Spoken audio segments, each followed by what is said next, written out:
Hello दोस्तों, स्वागत है आपका अपने ही यूट्यूब चैनल किस्से कहानियों की ऑडियो लाइब्रेरी पर। दोस्तों, आज की कहानी का नाम है गिलहरी बाई। अच्छा, इससे पहले कि हम कहानी की ओर आगे बढ़ें, मेरी आपसे विनती है कि यदि आपने अभी तक इस चैनल को सब्सक्राइब नहीं किया है तो कृपया कर लीजिएगा। तो चलिए शुरू करते हैं आज की कहानी। एक बुढ़िया थी। एक बार उसकी हथेली में फोड़ा हुआ। जब फोड़ा फूटा तो उसमें से एक गिलहरी निकली। बुढ़िया ने गिलहरी के लिए पेड़ पर एक झोली बांध दी और उसमें उसको सुला दिया। घर का काम करते करते बुढ़िया कभी इधर जाती, कभी उधर जाती और गिलहरी को झुलाते झुलाते लोरी गाती। हाथ के लूंगी 1000, पैर के लूंगी 500, नाक के लूंगी 900, फिर भी अपनी गिलहरी बाई को धर्म रीति से दूंगी। सो जाओ गिलहरी बाई, सो जाओ। एक दिन पास के गांव का एक राजा शिकार के लिए निकला। बुढ़िया की कुटिया के पास से जाते जाते उसने गिलहरी बाई की लोरी सुनी। राजा सोचने लगा, भला यह गिलहरी बाई कैसी होगी।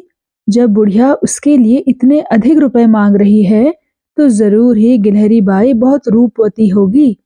राजा ने गिलहरी बाई से ब्याह करने का सोचा और वह बुढ़िया के पास गया। उससे बोला, मुझको अपनी बेटी दिखा दो, मैं उससे ब्याह करना चाहता हूँ।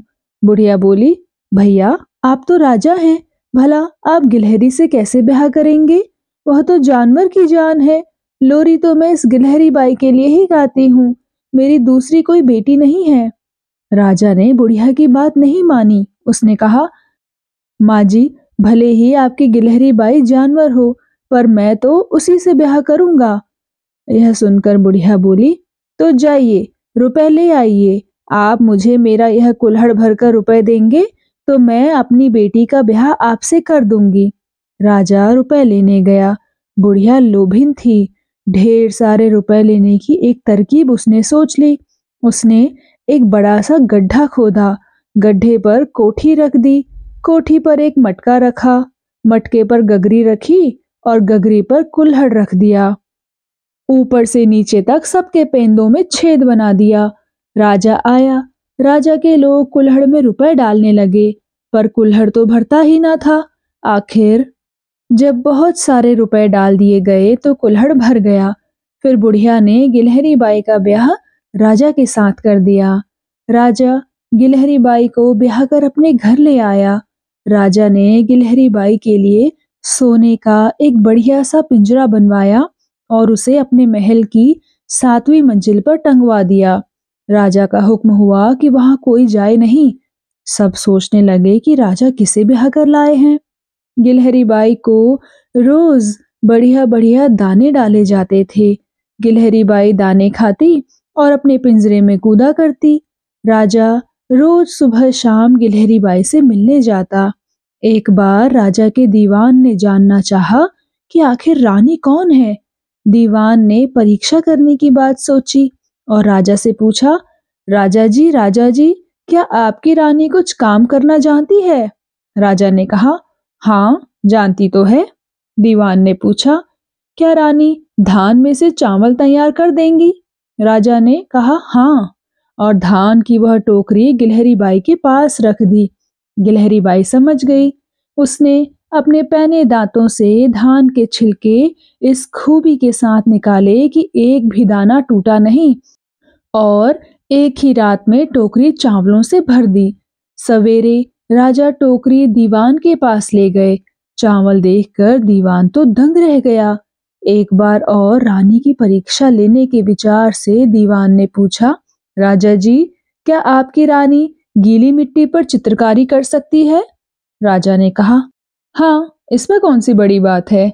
दीवान ने एक कमरे में गीली मिट्टी तैयार करवा दी और राजा से कहा, रात को रानी जी इस पर अपनी चित्रकारी करें। गिलहरी बाई अपनी दूसरी सब सहेलियों को बुला लाई और फिर सब गिलहरियों ने कमरे में इधर से उधर, उधर से इधर दौड़ने की धूम मचा दी। सवेरा होते होते तो मिट्टी पर बढ़िया चित्रकारी तैयार हो गई। सवेरे सारी चित्रकारी देखकर दीवान तो गहरे विचार में डूब गया। उसने कहा, सचमुच रानी तो बहुत ही चतुर है। बाद में एक बार राजा को दूसरे गांव जाना पड़ा। राजा ने पिंजरे में दाना पानी रख दिया।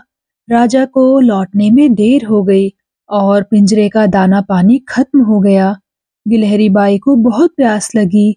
गले में कुल्हड़ बांधकर वह कुएं पर पानी भरने गई। जब वह कुएं पर खड़ी खड़ी पानी भर रही थी, उसी समय ऊपर से भगवान शंकर और माँ पार्वती का रथ निकला। शंकर जी ने पूछा, पार्वती जी, आप जानती हैं यह गिलहरी कौन है? माँ पार्वती ने कहा, नहीं, मैं नहीं जानती। तो भगवान शंकर बोले, यह तो एक स्त्री है। इसे एक देव का शाप लगा है, इसलिए इसको गिलहरी का जन्म लेना पड़ा है। माँ पार्वती को उस गिलहरी पर दया आ गई और उन्होंने भगवान शंकर से विनती की कि जैसे भी बने वे इस गिलहरी को पुनः स्त्री बना दें।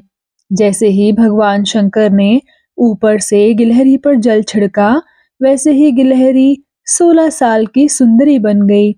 सुंदरी बनने के बाद गिलहरी बाई राजा के महल में पहुंची।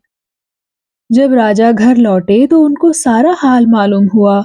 राजा बहुत खुश हुआ और वह अपनी रानी के साथ महल में आराम से रहने लगा। तो दोस्तों, कैसी लगी आपको ये कहानी? कृपया कमेंट सेक्शन में आकर जरूर बताइएगा। मैं मिलूंगी आपसे ऐसे ही किसी और कहानी के साथ। तब तक के लिए धन्यवाद।